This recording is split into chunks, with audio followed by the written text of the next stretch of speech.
Britain has many tales of mythical creatures, inspiring many legends that have echoed down through time, but not all creatures are well known as others, as in the case of the Knockers.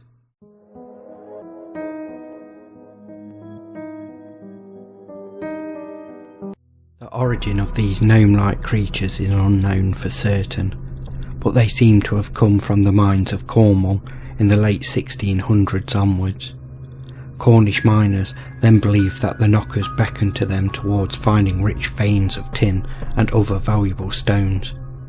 As miners changed from independent, family-owned operators to hired labourers for large industrialised companies, there was an increased concern for safety, and the Knockers seemed to have changed role. They knocked on the mine walls to warn of impending collapse. One interpretation of the Knockers is that they were mine spirits, believed to be ghosts of the Jews who worked the mines in the late 11th and 12th centuries. Another view is that they are the spirits of those killed in a mine, but many sightings of physical beings have been reported, dismissing the notion that the Knockers are ghosts. One miner's tale was that he got trapped as a tunnel he was working in collapsed around him. There, he would have met his end had it not been for the sudden appearance of a little person, 2 foot tall, with a large head, long arms, wrinkled skin and white whiskers. It wore tatty clothes and carried a pickaxe.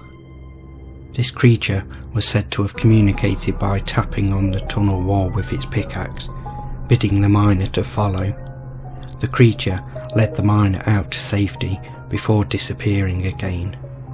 To show his thanks, the miner would leave bread and beer in the mine as a gift, but he never saw the creature again.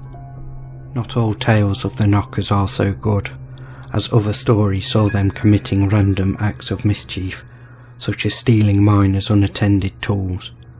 One such incident was when a John Willow was left in charge of keeping watch over the miners' tools. He heard a sudden tapping, which he decided to follow, and was led down to a dead end where the tapping suddenly stopped.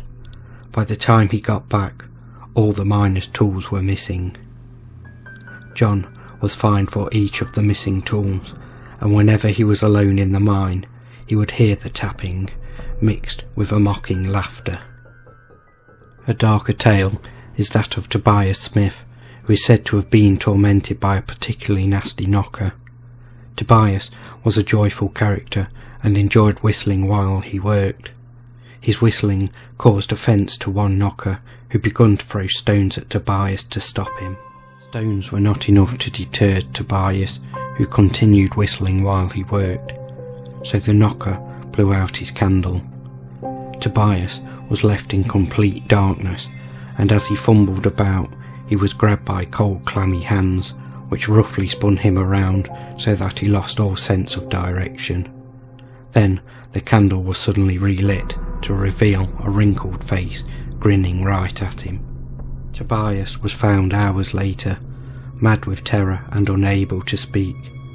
It took months for Tobias to recover from the ordeal, and he never whistled again and refused to enter the mine. Never did he reveal what the knocker had done to him. So strong did miners come to believe in knockers that to show their appreciation and to avoid further peril, miners would leave offerings of food and ale down the remote parts of the mine. Sightings of knockers have been reported in Wales and Staffordshire also, and the tales of their help and mischief travelled along with the miners. In the 1820s, immigrant Welsh and Cornish miners brought tales of the knockers and their theft of unwatched items and warning knocks to western Pennsylvania. Cornish miners, much sought after in the years following the gold and silver rushes, brought them to Colorado, Nevada and California. The underground elves became part of the folklore of miners throughout the American West, not just those of Cornish background. Belief in the knockers in America remained well until the 20th century, when one large mine closed in 1956 and the owners sealed the entrance. 4th, 5th and 6th generation cousin Jacks circulated a petition calling on the mine owners to set the knockers free so that they could move on to other mines. The owners complied. Belief among Nevadan miners persisted amongst its miners as late as the 1930s. Sightings of knockers has died with the mining industry, although they are still thought to reside in the dark, unworked tunnels in some quarters, now free from human interaction. Skeptics would argue that the knockers are nothing more than folklore, a miner's superstition passed down through time.